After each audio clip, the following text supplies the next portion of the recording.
পল্লীশ্রী হাইস্কুলের নতুন শ্রেণীকক্ষ ও লাইব্রেরি রুমের উদ্বোধন করলেন বিধায়ক বিজয়।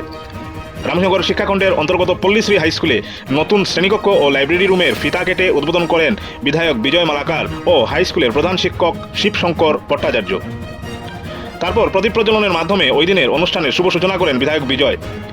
পল্লীশ্রী হাইস্কুলে পক্ষ থেকে বিধায়ক সহ উপস্থিত আরও অন্যান্য বিশিষ্ট ব্যক্তিবর্গদের উত্তরীয় পড়িয়ে সংবর্ধনা জানানো হয়। এদিনের অনুষ্ঠানে স্বাগত ভাষণ রাখেন হাইস্কুলের প্রধান শিক্ষক শিবশঙ্কর ভট্টাচার্য। এছাড়াও মঞ্চে উপবিষ্ট অতিথিদের মধ্যে বিভিন্ন জন তাদের নিজ নিজ মতামত তুলে ধরেন তাদের বক্তব্যের মাধ্যমে। এর মধ্যে রামকৃষ্ণনগর বিধানসভা কেন্দ্রের বিধায়ক বিজয় মালাকার নিজের বক্তব্যে পল্লীশ্রী হাইস্কুলের উন্নয়ন নিয়ে বিভিন্ন দিক তুলে ধরেন। এদিনের অনুষ্ঠানে বিদ্যালয়ের ছাত্রীদের দ্বারা একটি সুন্দর নৃত্য পরিবেশিত হয়। অনুষ্ঠানে উপস্থিত ছিলেন অ্যাসিস্ট্যান্ট টিচার হেমন্ত দেবনাথ, অ্যারাবিক শিক্ষক রফিক আহমেদ, কম্পিউটার শিক্ষক আব্দুল মুক্তাদির, রিম্পি দাস, হেনা নাথ, রামকৃষ্ণনগর মণ্ডল বিজেপির সভাপতি প্রীতম পাল, শ্রীভূমি জেলা সহ সভাপতি বিশ্বদূত সেন, অমৃত পাল সহ আরও অনেকেই। News desk report, AB news. নমস্কার সবাইকে। প্রথমে দুঃখিত, কারণ 2টার সময় আসার কথা, প্রায় 1-1.5 ঘন্টা লেট হয়েছে আসতে। সকালে অল্প আমারও লেট হয়েছে, আর ওটার পর আপনারা জানেন বাসায় অনেক লোক থাকে, তাই সবাইকে ছেড়ে এসে আসতে অল্প লেট হয়েছে, তাই সবার কাছে দুঃখিত। বিশেষ করে আজকের এই ব্যবস্থাপনার জন্য আমি ধন্যবাদ এবং কৃতজ্ঞতা জানাচ্ছি আমাদের এই স্কুলের প্রধান শিক্ষক শিবশঙ্কর ভট্টাচার্য মহাশয়কে এবং এই স্কুলের পরিচালনা কমিটির সভাপতি হিমাংশু দেবনাথ মহাশয়, এবং বিশেষভাবে ধন্যবাদ এবং কৃতজ্ঞতা জানাচ্ছি এই স্কুলের ছাত্রছাত্রী ভাই বোনদেরকে, এবং এত সুন্দরভাবে ওনারা নৃত্য পরিবেশন করেছেন। তাই এই গ্রামের এটা স্কুল, আর এই স্কুলে আমাদের যিনি পরিচালনা করছেন আজকের এই প্রোগ্রাম, উনি বলেছেন যে আমাদের সেই ব্যবস্থা নেই। আর সত্যিকার হতে যতটুকু ব্যবস্থা থাকার দরকার, ততটুকু ব্যবস্থা না থাকা সত্ত্বেও এখানের যারা ছাত্রছাত্রীরা কালচারালি যে এত সুন্দরভাবে ওনারা নিজেকে ডেভেলপ করেছেন, তার জন্য আমি এই স্কুলের যারা অভিভাবকরা আছেন ওনাদেরকে আমি ধন্যবাদ এবং কৃতজ্ঞতা জানাচ্ছি। আজকে আমরা এখানে উপস্থিত হয়েছি মূলত একটা ক্লাসরুম আর একটা লাইব্রেরির উদ্বোধন করার জন্য। আমাদের মাননীয় মুখ্যমন্ত্রীর এবং আমাদের আসাম সরকার প্রায় 15 লক্ষ টাকা এখানে মঞ্জুরি করেছিলেন, আর খুব সুন্দরভাবে এটার কাজ সম্পূর্ণ হয়েছে। আর ওইটার উদ্বোধনের জন্য আজকে আমরা এখানে উপস্থিত হয়েছি, এবং মঞ্চে উপস্থিত আছেন আমাদের ভারতীয় জনতা পার্টির বিভিন্ন কার্যকর্তা, অমৃতদার থেকে ধরে মণ্ডল সভাপতি থেকে ধরে আমাদের সুদীর্ণ কাকুর থেকে ধরে এই অঞ্চলের আরো বিশিষ্ট জ্ঞানী গুণী ব্যক্তিগণ। আমি বক্তব্য বিশেষ রাখবো না। আপনাদের এই স্কুলে আমি আরো 2-3 বার এসেছি, আর গতবার যখন এখানে এসেছিলাম, আসার পরে আপনাদের ডিমান্ড ছিল যে এই যে বাচ্চারা এখানে স্টুডেন্টরা বসে পড়াশোনা করার জন্য যতটুকু ড্যান্স ব্রেন্সের দরকার অতটুকু নেই। তো আপনারা আমাকে ডিমান্ড করেছিলেন, তো আমি বলেছিলাম আমার ব্যক্তিগত প্রচেষ্টায় যতটুকুই পারি আপনাদেরকে সহযোগিতা করব, পরিবর্তী সময় আপনাদেরকে দিয়েছি। আর এখন আপনারা এখানে আমাদের হেড টিচার থেকে ধরে বাকি যারা আছেন আপনারা ডিমান্ড দিয়েছেন আপনাদের যে স্কুলের আরো এক্সট্রা ক্লাসরুমেরও দরকার, আর যে ক্লাসরুম আছে এই ক্লাসরুমেরও অনেক সময় সব টিন ভালো নয়, বা বিশেষ করে আমাদের এই স্কুলের প্রধান শিক্ষক উনি বলেছেন যে এটা টয়লেটের ব্যবস্থার দরকার, যে লেডিস জেন্টস দুটোটা একসঙ্গে আছে, আর একসঙ্গে থাকার জন্য একটু অসুবিধা হচ্ছে। আর আপনারা জানেন আমাদের মুখ্যমন্ত্রী এবং সরকারের এটা প্রতিটা স্কুলের লেডিসের জন্য আলাদা আর জেন্টসের জন্য আলাদা টয়লেটের ব্যবস্থা হয়েছে, কিন্তু আপনাদের স্কুলে এখনো হয়নি। যাই হোক, আগামী দিনে আমি চেষ্টা করব যাতে খুব শীঘ্রই আপনাদের এই স্কুলে ভালো টয়লেট হয়, আর আলাদা ছাত্রছাত্রীদের জন্য আলাদা আলাদা টয়লেট যাতে হয়, যার ব্যবস্থা আমরা করব। আর বিশেষ করে এই অঞ্চলের এই স্কুলের যে বিল্ডিং এর বিষয় আপনি বলেছেন, আগামী দিনে চেষ্টা করব যাতে, আপনারা জানেন আমাদের মাননীয় মুখ্যমন্ত্রী দায়িত্ব নেওয়ার পরে শুধু রাস্তাঘাট নয়, এডুকেশনেরও আমূল পরিবর্তন করছেন। আর আমরা যদি দেখি আমাদের এই সমষ্টিতে এখন 4টা স্কুলের হায়ার সেকেন্ডারি স্কুলের স্যাংশন আমাদের মাননীয় মুখ্যমন্ত্রী আমাদেরকে দিয়েছেন। আর আমি 4টা স্কুলের প্রপোজাল দিয়েছিলাম। একটা নেতাজি নগর হাই স্কুল হায়ার সেকেন্ডারি আপনারা দেখেছেন, খুব সুন্দর উন্নত মানের কাজ হচ্ছে, 7.5 কোটি টাকা। একটা সিবিবি হাই স্কুলে 7.5 কোটি টাকা দিয়েছি। আর আরেকটা এই গোবিন্দগঞ্জ নগেন্দ্রনগর এই যে Rabindra Sadan, high school, ওইটারও tender হয়ে গেছে, ওইটা 7.5 কোটি টাকা দিয়েছে। আর ইদানে আরেকটা স্কুলের প্রপোজাল দিয়েছে আমাদের বেটার বন্ড ট্রাইবেলস হাই স্কুল ছিল, ওইটাকে আমি প্রপোজাল দিয়ে হায়ার সেকেন্ডারি করেছি, ওখানে 7.5 কোটি টাকা দিয়েছি। আর আপনাদের এই স্কুলেরও আর এখানে আরো 2-3টা স্কুলেরও আমি প্রপোজাল দিয়েছিলাম যে হায়ার সেকেন্ডারি হওয়ার জন্য, আপনাদের এই স্কুলেরও আমি প্রপোজাল দিয়েছি। আশা করি সামনের বার হবে, হওয়ার পরে আগামী দিনে আপনাদের স্কুল থেকেও যাতে 7.5 কোটি টাকার বিল্ডিং এর মঞ্জুরি হয়, তার জন্য আমি আপনাদের এই স্কুলের জন্য আমি চেষ্টা করবো। আর আমি আশাবাদী আমাদের এই মুখ্যমন্ত্রী আপনাদের আশীর্বাদে আবার 2026-এ উনি মুখ্যমন্ত্রী হবেন। আর 2026-এ মুখ্যমন্ত্রী হওয়ার পরে উনি আবার 5 বছর আপনাদের সেবা, আপনাদের কাজ করার সুযোগ হবে। আর আপনাদের আশীর্বাদে আমিও 2026-এ আবার বিধায়ক হব, হওয়ার পরে আরো 5 বছর আপনাদের সেবা করার সুযোগ পাবো।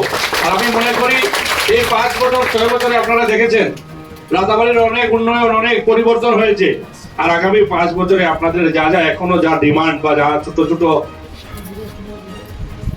স্কিমের বা স্কুল থেকে ধরে রাস্তাঘাটের যে কবি রয়েছে, আশা করি আগামী 4-5 বছরের ভিতরে রাতাবাড়ির কোনো জায়গায় কামকাজ বা উন্নয়নের কমি থাকবে না। আমরা যদি দেখি এই রাতাবাড়ি সমষ্টি, সত্যিকার অর্থে যদি আমরা দেখি আজ থেকে 7-8 বছরে এই রাতাবাড়ি সমষ্টির অবস্থা কি ছিল আপনারাও জানেন আর আমরাও জানি। আর এই 7 বছরে 8 বছরে রাতাবাড়ির কি পরিবর্তন হয়েছে বর্তমান রামকৃষ্ণনগর সমষ্টি। আর আগামী দিনে আমি আশাবাদী এর থেকে বেশি আরো উন্নয়ন হবে আমাদের এই মাননীয় মুখ্যমন্ত্রীর হাত দিয়ে। আর বিশেষ করে আমাদের সিআরসিসি দাদা বলেছেন যে উনার আন্ডারে যে 11টা স্কুল আছে, আর 11টা স্কুলেই A+ পেয়েছে। আর আমরা যদি দেখি সত্যিকার অর্থে এবার করিমগঞ্জ জেলার রেজাল্ট আমাদের খুব খারাপ হয়েছে। তারপরে যদি না এই যে ক্লাস্টার আছে, এই ক্লাস্টারে যদি A+ পেয়ে থাকে, তাহলে আমরা বুঝতে হবে যে এই অঞ্চলে যারা যে কয়টা স্কুল আছে বা যে 11টা স্কুলে উনি দায়িত্বে আছেন, উনি এবং আমাদের যারা শিক্ষাগুরুরা আছেন ওনারা সুন্দরভাবে আমাদের ছাত্রছাত্রীদেরকে শিক্ষা দিয়েছেন বলে আপনারা A+ পেয়েছেন। না হলে আপনারা দেখবেন করিমগঞ্জ জেলা বর্তমান শ্রীভূমি, আর আপনারা যেহেতু এডুকেশনের সঙ্গে জড়িত আছেন, আসামের মধ্যে সবচেয়ে বাজে রেজাল্ট আমাদের শ্রীভূমি জেলাতে হয়েছে। তাই টিচারেরও অনেক সমস্যা আছে, সমস্যা থাকা স্বাভাবিক। কারণ আপনারা দেখবেন চাকরি পাওয়ার আগে সবাই বলেন যে কেন যদি একটা চাকরি হয়ে যায় আর সরকার যে জায়গায় আমাকে পোস্টিং দেবে আমি এই জায়গায় চাকরি করব। আর যখন ওই চাকরি পেয়ে যান, পাওয়ার পরে ওনারা আর গ্রামে অঞ্চলে ওনাদের জন্য থাকা সম্ভব হয় না।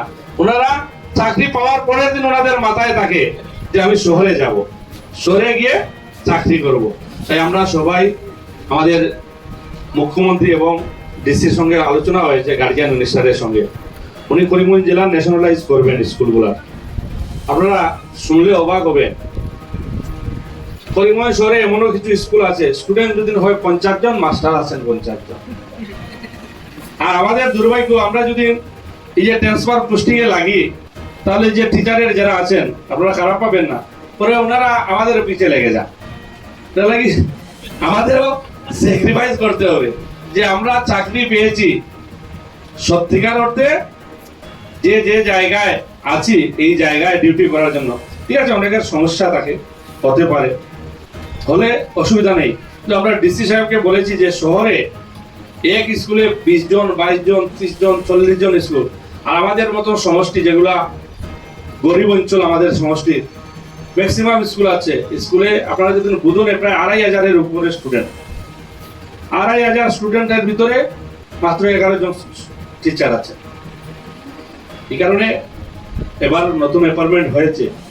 আর আমি ডিসির সঙ্গে আমার কথা হয়েছে যে ডিসি কে বলেছি যদি আপনার হাতে পাওয়ার থাকে এটা সিলেকশন করার যে কাকে কোথায় দেবেন, তাহলে আমার সমষ্টির যে কয়টা স্কুল আছে সব কয়টি হাই স্কুল এবং হায়ার সেকেন্ডারিতে স্টুডেন্ট টিচারের অনেক ক্রাইসিস। আমি বুধন ওনাকে বলেছি, বুধন বলেন, সিবি বলেন, নারায়ণনাথ বলেন, বিদ্যাপীঠ বলেন, আমাদের এই যে হাই স্কুল যে এই যে গোবিন্দগঞ্জের কি হাই স্কুল, পল্লী উন্নয়ন, এরপরে রবীন্দ্র সদন হায়ার সেকেন্ডারি, এই যে বড়ুয়ালা থেকে ধরে সব স্কুলে টিচারের অনেক শর্টেজ রয়েছে, অনেক টিচারের অ্যাপয়েন্টমেন্ট হয়েছে। আর কিছু কিছু টিচার দায়িত্ব পেয়েছেন আবার আমাদেরও কিছু দোষ আছে। আমরা অনেক সময় এই স্পষ্ট কথাবার্তা বললে অনেকে খারাপ পান।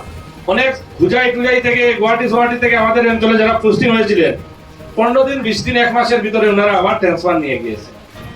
আর আমাদের যারা হেড টিচার আছেন বা স্কুলের যারা দায়িত্ব আছেন ওনাদেরকে এনওসি দিয়ে দিয়েছে। এনওসি না দিলে তো কেউ এখান থেকে যেতে পারবে না। তাই আমার আপনাদের কাছে অনুরোধ থাকবে, এখন যদি কেউ গুয়াহাটির থেকে এসে এখানে পোস্টিং হয়, আপনারা আপনার স্কুল থেকে এনওসি দেবেন না। এ মন্ত্রী এমএলএ যাকেই ধরো, আপনারা স্কুল থেকে ম্যানেজমেন্ট কমিটির থেকে ধরে সবাই মিলে স্কুল থেকে এনওসি দিবেন। আর এনওসি না দিলে তো যেতে পারবে না। তাই আমরাও আপনার জায়গা শক্ত হতে হবে। বুধনে প্রায় 8 থেকে 9 জন নতুন টিচার এসেছিলেন, আর ওনারা সবাই ট্রান্সফার নিয়েছেন। আর হাই স্কুলের এই স্কুলের যারা আছেন ওনাদেরকে এনওসিও দিয়েছেন। আমার কাছে যখন ওনারা আসলেন আমি বললাম, আপনারা কেন এনওসি দিলেন? যদি আপনাদের উপর থেকে কোনো প্রেশার আছে, আমি এখানে লোকাল এমএলএ আছি, আপনারা আমাকে বলতে লাগছিল যে আমাদেরকে উপর থেকে প্রেশার করছে। তখন আমি যারা প্রেশার করবে ওনাদের সঙ্গে কথা বলতে পারবো। তাই আগামী দিনে আশা করি আমি টিচারের সমস্যা অল্প হলেও সমাধান হবে। আর হলে যারা আসবেন, আসার সঙ্গে সঙ্গে কাউ না কাউকে ধরবেন যে এখান থেকে শহরের আশপাশে যাওয়ার জন্য। আমার আপনাদের কাছে অনুরোধ থাকবে, আমরা এনওসি দেব না। এনওসি না দিলে তো এনওসি না দিলে তো যেতে পারতো না, পারবো তো আমরা এনওসি দিতাম না। নাহলে আসবে আর কোনো লাইন কার্ড ধরে ও চলে যাবে। আর আমাদের যে সরকারিভাবে আমরা দেখবো আমাদের এখানে পোস্টিং হয়ে গেছে। তো এটা লাগে আমাদের এটা অনুরোধ থাকবে। এবার অনেক স্টুডেন্টের অনেক টিচারদের অ্যাপয়েন্টমেন্ট হয়েছে। রাতাবাড়ি থেকে অনেক মানুষ চাকরি পেয়েছেন। মোটামুটি 70-80 জনের আশপাশে হবে আমি যতটুকু দেখেছি। ওরাই যদি 40% যদি বা 50% যদি আমরা পেয়ে যাই আমাদের সংস্কৃতিতে, আশা করি আমাদের টিচারের সমস্যা সমাধান হয়ে যাবে। আর আমি অলরেডি ডিসিকে বলে রেখেছি, যে ডিসি তো বলেছেন যে ওনার হাতে যদি থাকে তাহলে উনি করে দেবেন। আর বাকি উন্নয়ন হবে একটা করে। আপনাদের যে ডিমান্ড আছে, যে আছে, চেষ্টা করবো একটা করে করার। তাই আপনারা অনেক সময় থেকে এখানে বসে আছেন, তাই সবাইকে ধন্যবাদ এবং কৃতজ্ঞতা জানিয়ে আমি আমার বক্তব্য শেষ করছি। নমস্কার, বন্দে মাতরম, ভারত মাতা কি জয়।